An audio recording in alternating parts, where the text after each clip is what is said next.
speaker is Jerome Rousseau, who is visiting us for the year. He'll be here for the whole academic year, so if you're intrigued by the talk, you should come and talk to him. Jerome will be in 371 AH, so you can find him in my office when you need to find him. So he's going to tell us about hitting time statistics for observations of dynamical systems. Okay, thank you very much. It's a great pleasure to be here.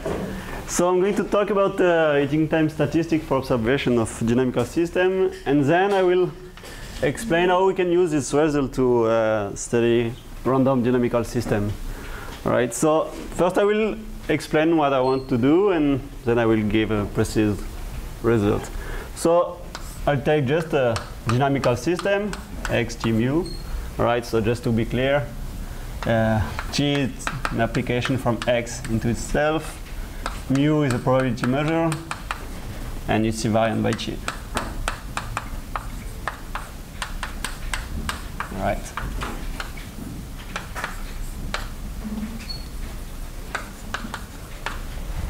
So we know by Poincaré recurrence theorem that if you take for almost every point x, you can look at its orbits, and it will come back as close as you want from this starting point. So after some times, the orbit will get back close to this point, all right? And also, if the system is ergodic, you can choose another point, for example, here, x0, and the orbit will come back close to this point, all right? So if I take a ball, for example, here, around x0 and radius r, I know that after some time, for example, n, the orbit of x will enter this ball. So this is a really important theorem, and there is a lot of application. The only problem is that it tells you that you will come back, all right, after some time. So are you assuming that x is a comeback matrix space? No, I am assuming nothing. Just this, all right? Yeah, so you know that you will come back, but you don't know how many times you need to wait to come back. So that's what I want to study. So what we define is the hitting time of x into the ball centering x0. This is the first time such that the orbit of x enter the ball center in x0 and radius r. All right. So we know by Poincaré recurrence theorem that this is. At least x has to be a metric space. Yes, it's a metric space. Yeah, sure. Okay. All right. All right, it's a metric space. All right. And today is Tuesday. Yeah. All right, and but we know by Kak's lemma that more or less, all right, this is more or less this behave as the inverse of the measure of this set, all right.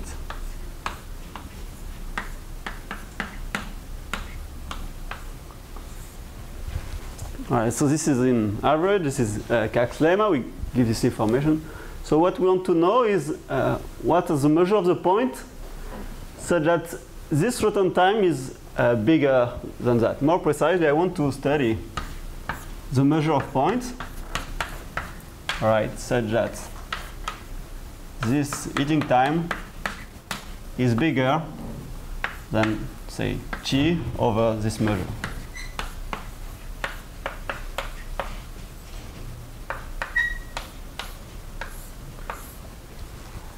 And I'm wondering what happens when r goes to 0. So I take my ball and shrink it, all right? I want to know what will happen when this r goes to 0. And in fact, I want to know if this converges to something, right, when r goes to 0. So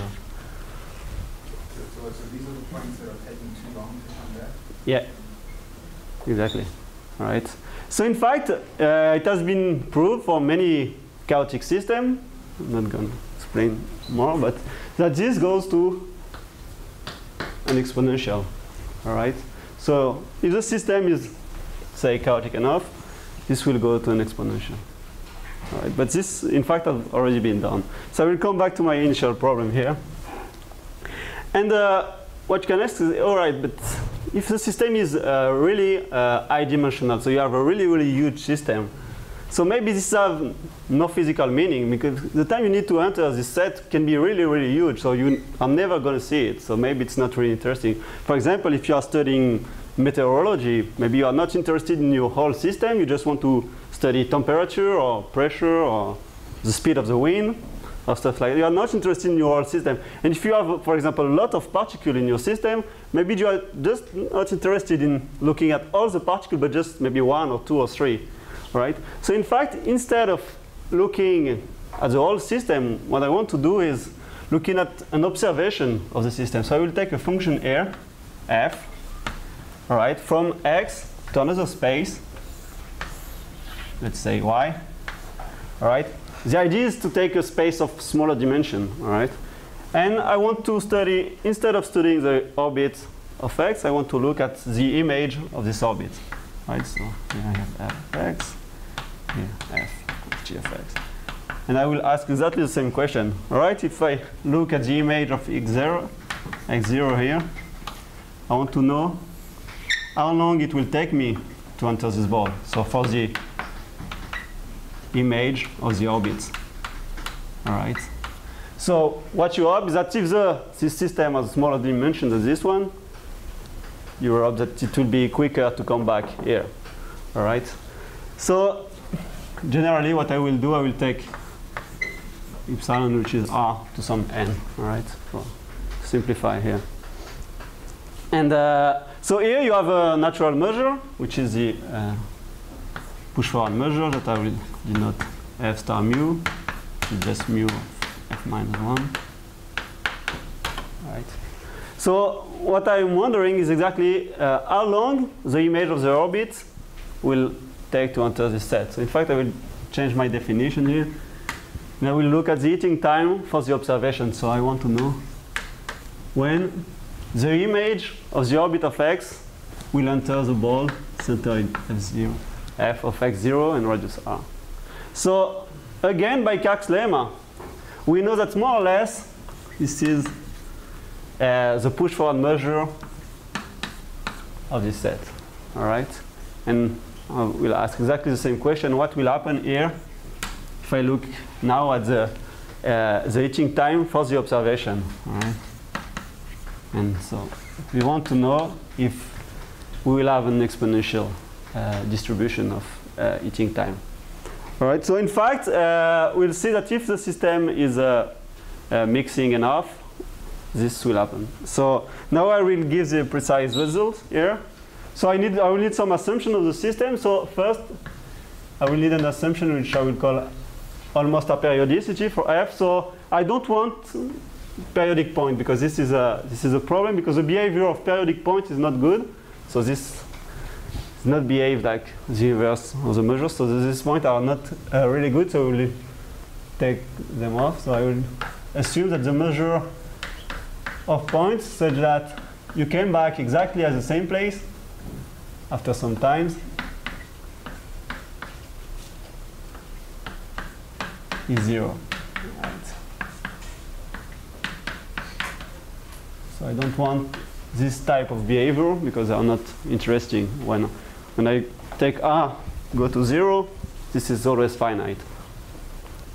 All right, and now what I will need is some assumption of the chaoticity of the system. So I will, which naturally it's you assume mixing. All right. So here I need that for any Lipschitz function from x to r and any psi which is bounded from x r. So I need mixing. So this is integral of phi times psi composed with Tn. So this goes to the integral of phi times the integral of psi. All right. Well, in fact, this is not enough. The mixing won't be enough. You need an assumption on how this converges to this. All right. So in fact, I will need an assumption on the decay of correlation. So I need it to be super polynomial. And this means that this must be smaller than the norm of phi, the norm of psi, and some alpha n, which will be super polynomial. So this is the limit of alpha n times np must be 0. All right. For everything? For every p, yeah. For every p positive, right? So exponential is enough, but it can be a lot weaker than that. All right. And then I will also need some technical assumption on the measure here. All right. So I will assume that for almost every point in y, all right, for almost every point here in y, should be r to the n, I can find an a strictly positive and b which can be 0, such that I have some control of the measure of an annulus. All right, so if I take the measure of a ball minus a smaller ball, let's say r minus rho, this is smaller than r to the minus b or a. Right, so this is for any r small enough.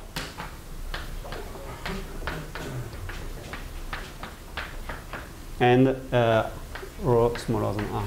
Okay, so what does this mean? If you have a ball here, take a smaller one here, so this is rho.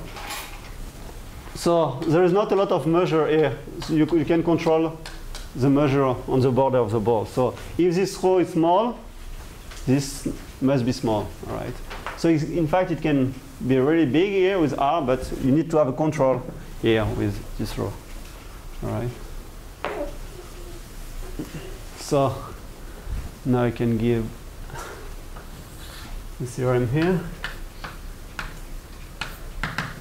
So in fact, if we have these three assumptions, all right, so if the system is almost aperiodic, if you have a super polynomial decay of correlation, and if this assumption on the measure are satisfied,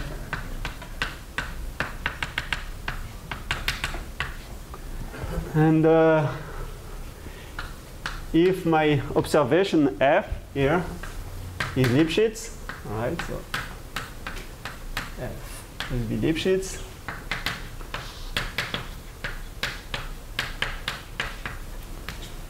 and then for every t positive, almost every x0, sorry, almost every x0 here. So I will need something here, so we'll explain after. So I need the pointwise dimension of the push-forward measure in the point f of x0 to be strictly positive. Okay, so you can forget, this is not really important. Then we have, so what will happen is we have an exponential distribution for the heating time.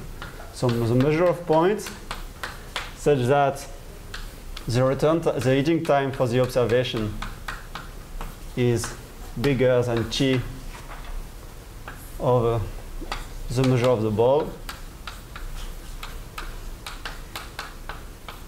Here, converge to an exponential when r goes to 0. And in fact, we have the same result also for the return time. So you can start in the ball. So if you know that you are already in the ball, you will also have an exponential here. So here, if you start here already, you know that the image of x is in the ball.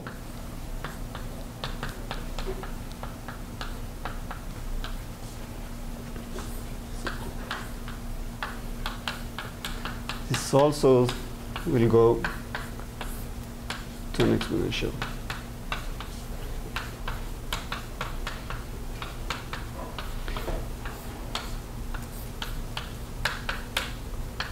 Right. So in fact, if you take f to be the identity, for example, this is exactly the first problem I was talking about. So in fact, this was already known for a lot of systems. Here you we put together these results. All right. And so if you know that your system is almost aperiodic, you have a super polynomial decay of correlation, and this assumption is satisfied, we can get an exponential distribution for waiting time and return time. So here I put this this assumption here on the lower local dimension. So I will just give the definition. Right.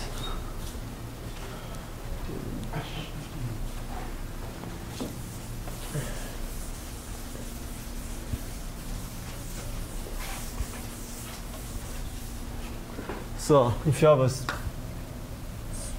space Z with a measure nu, and you take a point here inside, you know that the local dimension of the measure nu at a point Z is just the limit, 1r goes to 0, of the log of the measure of a ball, so that is Z of radius r over log r, right? So this is a definition on the pointwise dimension. Generally, this limit does not exist. You don't know if it exists or not. So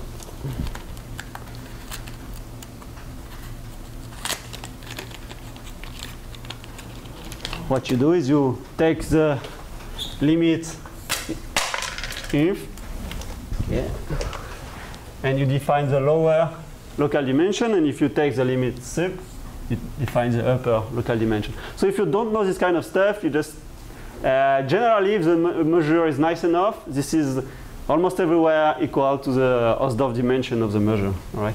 So in fact, this assumption is not really strong. In fact, we have no example where this does not happen. We didn't even know if this this happened for some system. I don't understand logically how are the quantifiers there. So are you saying that for almost every x0, this dimension is actually positive? Are you assuming that? No. Yeah, I want for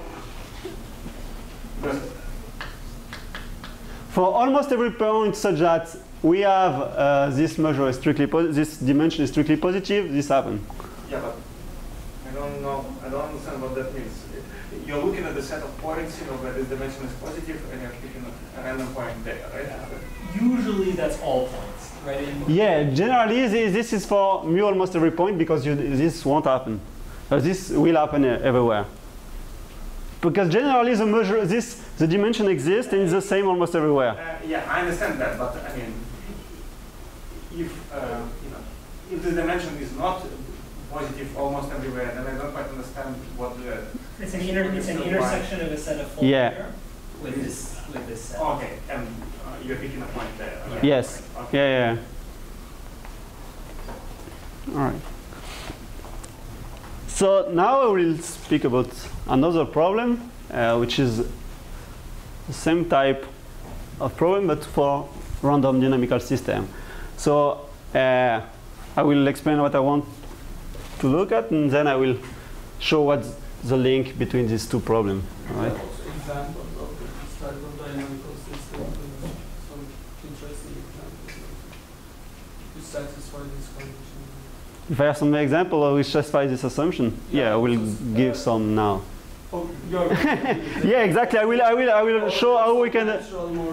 But any hyperbolic Taurel homomorphism, for example, will satisfy all of these. So yeah, if you take Anosov or axiom A or any shift. Or, I mean, probably, okay. yeah, this is not really general, but you have this stuff in a lot. Any hyperbolic. Yeah, for example. You're talking about F? Or T. Oh, T.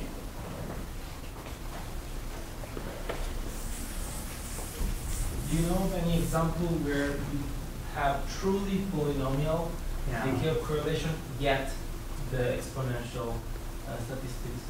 It's true or it's false? I don't know. Yeah, we have example where the decay of correlation is polynomial, and this does not happen. Does not. Does not. Yeah, we have somewhere it does. Oh, okay. Yeah. Oh, where we have. Yeah, in fact, you don't need for P. I think that if P is big enough, it will always happen. All right. But we have example if for mixing with polynomial decay does not happen. Yeah.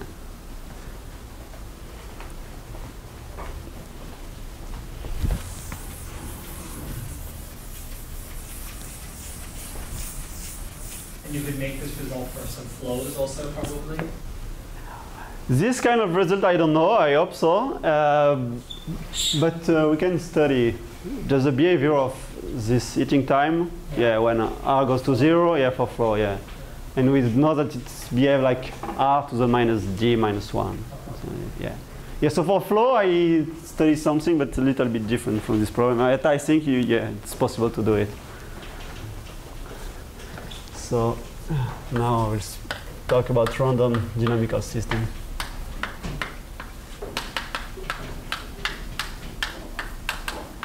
So what's a random dynamical system? The idea is now we don't have just one map, but we have a family of maps. So let's call them T omega, all right?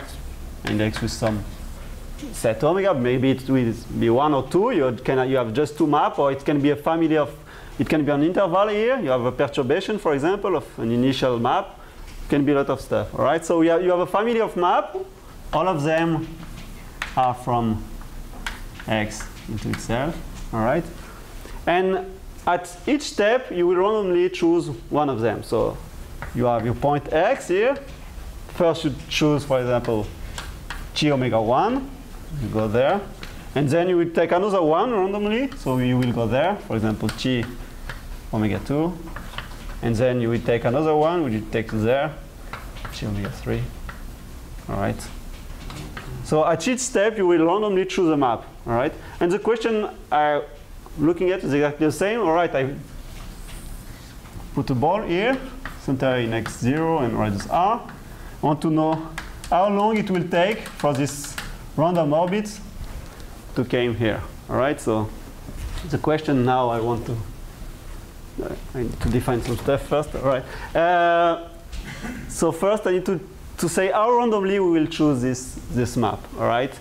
So generally what we do is you put a dynamic here on this set omega. So I will, my set omega, I will put a dynamic theta and a probability measure p. All right. And first I will take one map. Okay, I will choose omega with respect to p. And then to take the second map, what I will do is I will just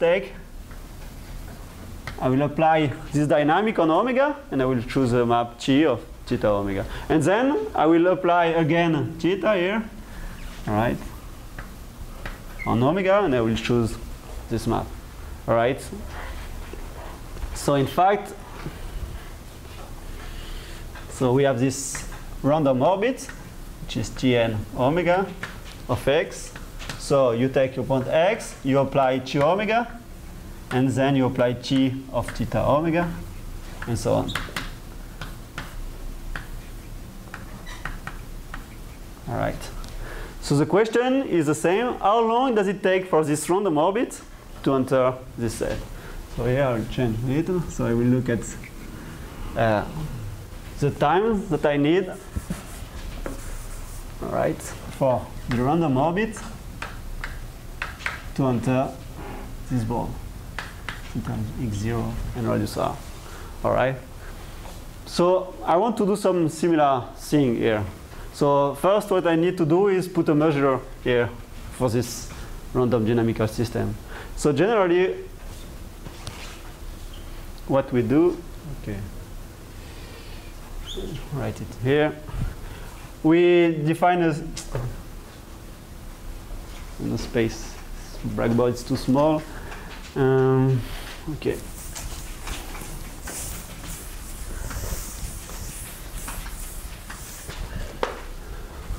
Right, so since we need a measure, in fact, how we'll do that, we will define a skew product, which is from omega x into omega x.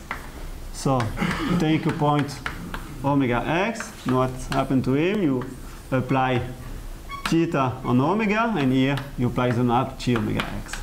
All right, so if you look here, if you apply n times, so here you will apply theta n times, and here you will have the random orbit. All right, so that's a way of studying random dynamical system. And when we say that we have invariant measure for the random dynamical system. In fact, we look at the measure which are invariant by S. Okay, so I will take now nu, which is S invariance. All right. But I need something more because I already have a measure here on omega. All right. So I'm not going to take any S invariant measure. I need it that the marginal on omega is P. Okay.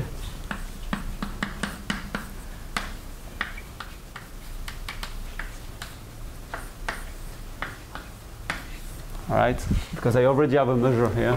So, all right. So in fact, I need to define something here. This measure. Okay, I'll change the name. Sorry, mu. Okay, this measure mu, we can decompose it here. So there is a family of measure here on X, which are mu omega. So this mu omega I will use later. I call the sample measure. All right. And I will need also, so this one now I call nu, which is just the integral of all the sample measure. All right. So this measure, when you measure mu is a product measure, this is just the stationary measure. All right. So generally we call it the stationary measure. All right. So now that I have a measure, I can try to look at this return time, and in fact, using Gach's lemma again, we know that this is more or less 1 over. So this will be the measure nu of the ball. All right. X0 of this R. So X0R is the set in X. So this is nu of B of X0R. This is in X. I am in X. Nu is not. Nu is in X. Yeah. Mu is on omega X, and nu is just the measure on X. All right. So this is interesting because you see that here it does not depend on omega. In fact, almost everywhere the behavior of this return time does not depend on omega. All right. So the question I am looking at is exactly the same. What are the set of points such as this is bigger than G over the measure of this ball? All right. So what I will need are same kind of assumption that I use here. All right. So I'll change them a little bit. All right. So the first one is called random aperiodicity. So what I don't want here, is points that come back exactly at the same place. All right. So the measure of omega X, all right, such that I have an exact return time is 0. All right. So these are the set that we don't like. All right. I don't want. I want to have an interesting behavior when my set shrinks to the point. All right. Then I will need also some assumption on the decay of correlation that I will call DC1. All right. So here I will take any Lipschitz function from X to R. Here my function L infinity function will be from omega X to R. All right. And here it will be Sn. So this is just in X. All right. So this is the nu. And the same stuff. All right. So this is a little bit weaker than assuming GK for the skew. All right, because here I just take function phi which are from X to R. But if you know a little bit of random dynamical system, this is not a really good assumption because generally what you have is that this psi is from X to R. All right. So I will explain later how we can remove this and change and put X here. But for now on, if I want a more general result, I need this assumption here.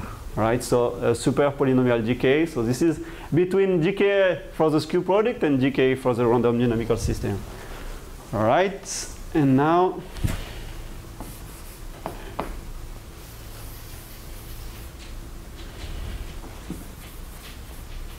Right. So what I need is that this measure nu that I have here has the same kind of behavior. Okay. So if I take the measure of an annulus, it's just you can control it by the size of it. All right. So we'll call it 1b because it's the same. So now.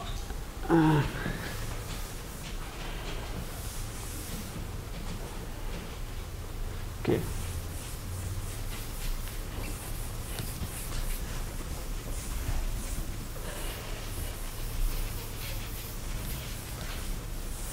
So I'll write the theorem.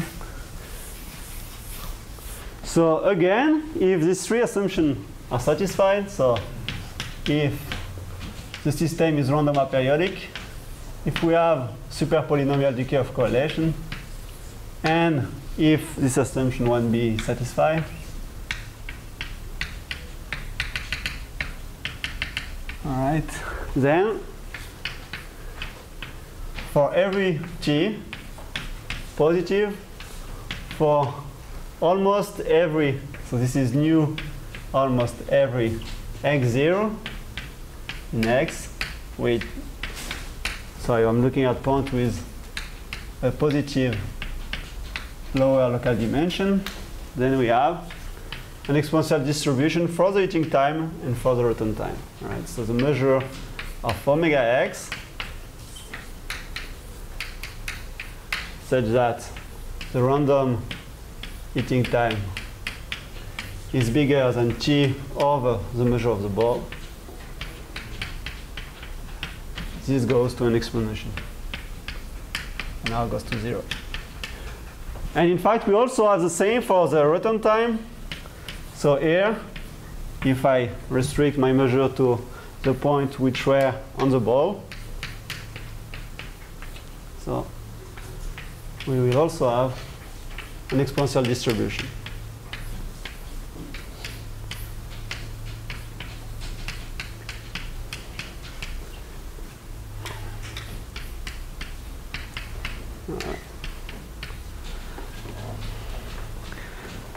So a few remarks here. First, I was talking about this decay of correlation, which is not the best thing you hope for. So if you want to change this, you can, in fact, but just if the system is IID. So in fact,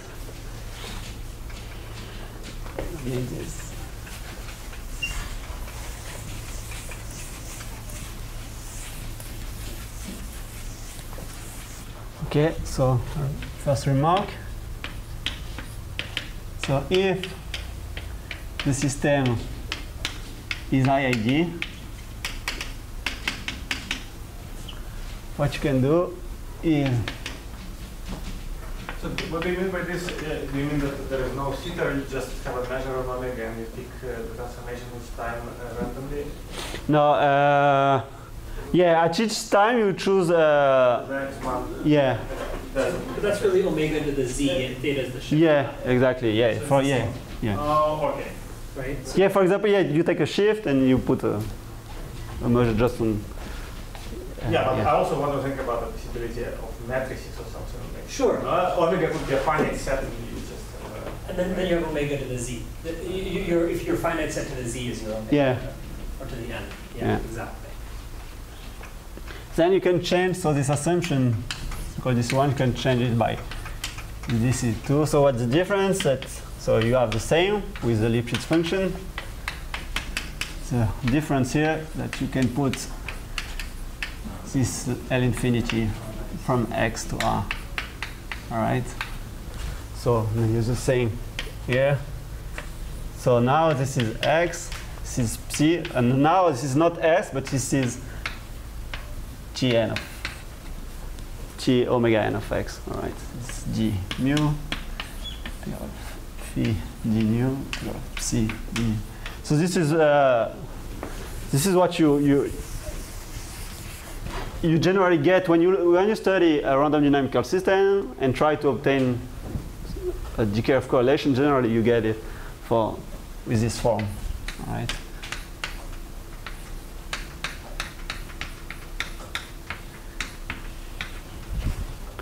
So in fact, this there was already some result in this direction by Eitas, Freitas, and Vayanchi. So they get the same type of result. Well, there was two main differences, maybe three.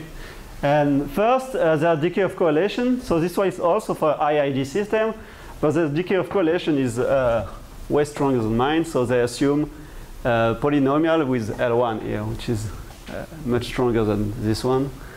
And also they just get it for perturbation of dynamical systems. So here it's much more general. You can use it for other system. And one main difference also that the way they use to prove it is completely different. They use extreme value theory, and that's not what I use. In fact, this maybe you already see it, but the proof of this theorem is almost immediate. It's really easy. So the only thing you need to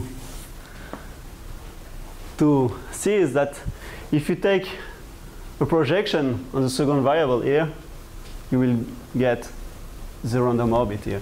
So in fact, if I take this observation F that I was talking at the beginning of the talk, which is just the projection on X, all right, this is the projection.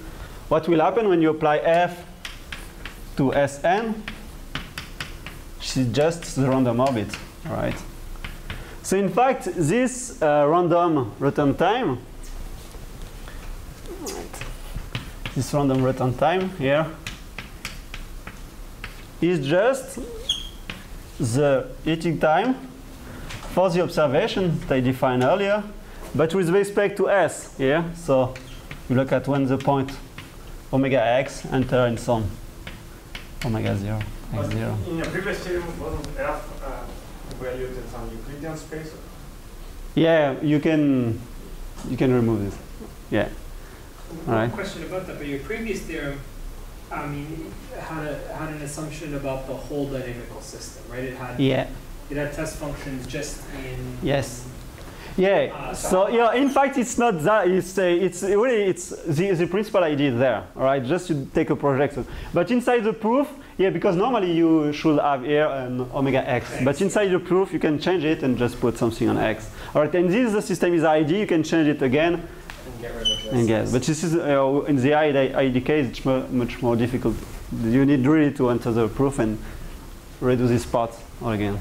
All right. But the main idea is just here. So it's really easy, in fact. So that's another way of studying a random dynamical system. All right. I have a question. Yes. In this section, you're basically saying that your randomness, your omega, is truly like in probability theory. So you're like trying to model a random walk in a random environment instead you're doing deterministic walk in a random environment.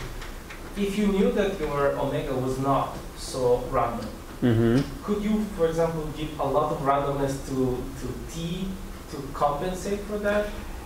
For example, if omega is a rotation of the circle that's driving your dynamical system, that's the opposite of being IAB. Like, can you boost the randomness for t so that you still get it, or do you need the randomness in two places? It's a good question. I don't know. The main question is here. If you can get this decay of correlation, that's the way I use to prove this result. So decay of correlation is really important. So if you can get it for a rotation, I don't know. So yeah, when you look at this here, so there is another natural question which appears. Say, all right, you are looking at the point omega x, all right, so this random meeting time is bigger than t over the measure of the ball. But you can ask, okay, but what's happened if you fix omega? So now you just look at the measure of point x, so that this happens. So that's a really interesting problem also. So now what I want to look at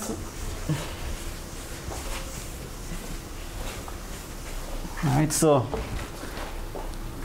what's happening is if I fix omega. So now I look at this sample measure here, right, of the point in x, such that exactly the same thing happens, all right? The return time is bigger than t over the measure of the ball. All right. And the question is this going to converge or not, right? In fact, this is a much more difficult problem here, right? If you want to look at the measure of omega x, it's all right. You can do it not easily, but it's not that much difficult. If you look at now, you fix omega and you look at the set of as a measure of point x, so that this happens. This is much more difficult. And in fact, until now, the only thing we know is that this is going to converge from a really specific random dynamical system, which is a random subshift of finite type. Right? So I will explain what we get. So you fixed your realization of your randomness then. Right? Yeah. Omega is fixed now. Yeah. Exactly. So in fact, so this is just some sequence of maps. Yeah. Okay. And it measures its invariant as well. Yeah. So, but the measure here depends on omega. This is a sample measure. Yeah. All right. So this is just for random subshift of finite type.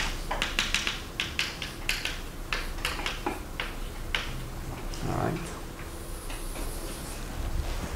So I'm not going to give the complete definition of random subshift of finite type because it's complicated and I don't have a lot of time.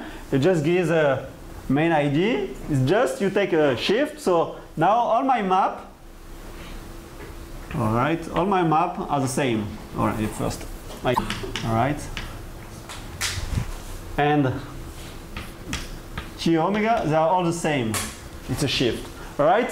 But where is the randomness? The randomness is the fact that at each step you can change your transition matrix, for example. So here.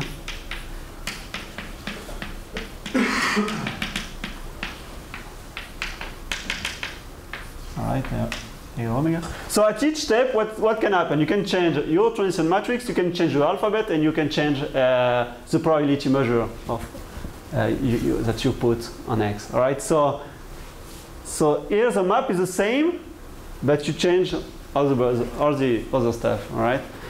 So now since it's a shift, I'm not going to look at return in ball or eating in ball, but in cylinder. So just to be clear, here we put a cylinder, which is just the point here, which x, y, a. Any a 0 to n minus 1. All right. And so what I want to look at are eating time in cylinder. All right. So I call it n x y. This is just the first time that the orbit of x enters the cylinder, center in y. All right. And I will look at this problem here. All right. So in fact, here we will need some stronger assumption here than the one we have in this case. So the mixing assumption must be stronger. So we need a mixing assumption for the sample measure and also for the stationary measure here. So I will erase everything here.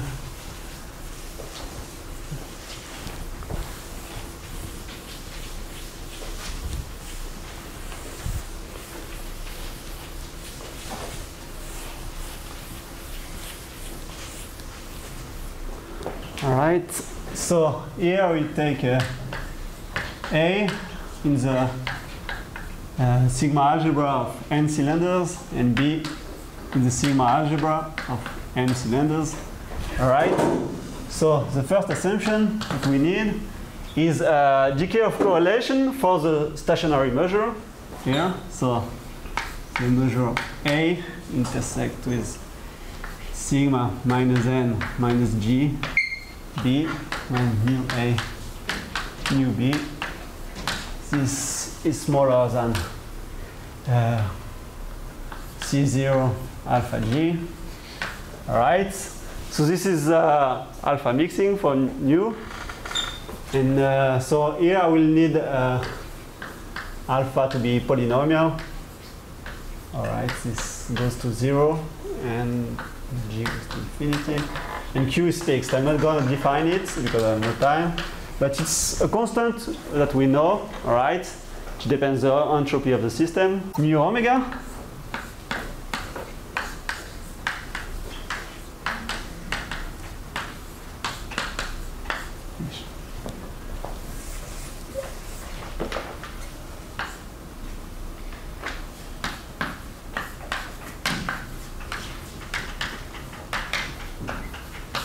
So the same thing here. All right.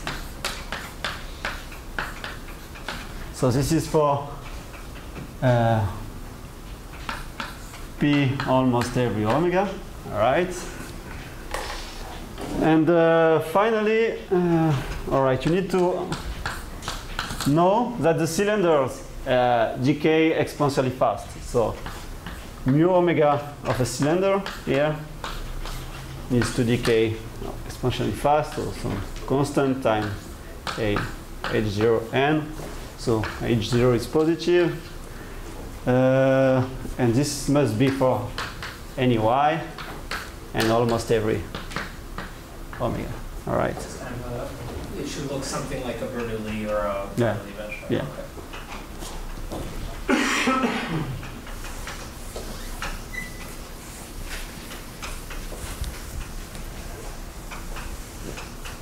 Right.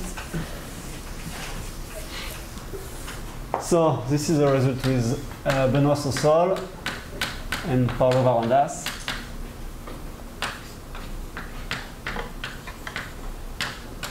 All right. So if we have this three assumption, 1, 2, and 3.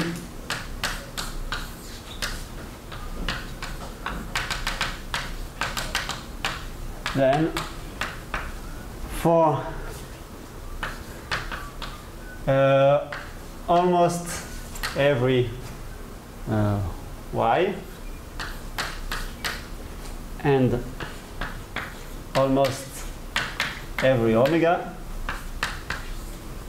we get an exponential distribution for the heating time.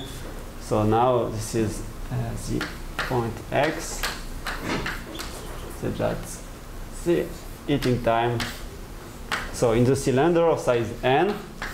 So now this is the measure of this cylinder. Alright, so this gets an exponential and now goes to 0. Alright, so for general system you can have easily, when you look at the measure on omega x, what? Does that go to infinity or? Yeah, sorry. Yeah, but if you need something, if you want to look at the measure here as a sample measure, so that just the point x in x, so that return time is bigger than t over the measure of the ball, here we just know it for random subshift or finite type.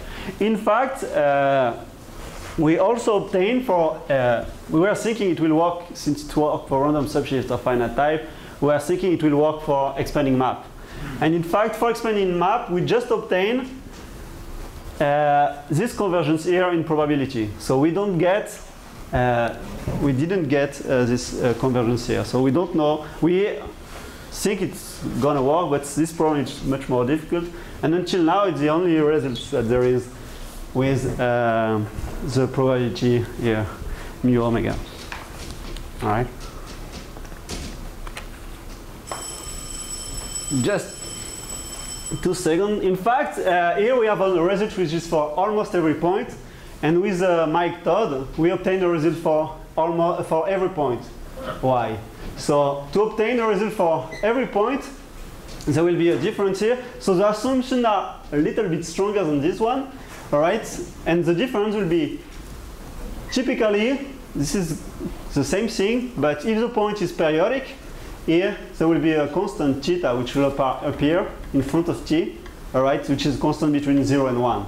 Right? So in fact, if you put stronger assumption than this one, you can get a result for every y. The difference that if the point is periodic, you will have a constant in front of t. All right, thank you very much.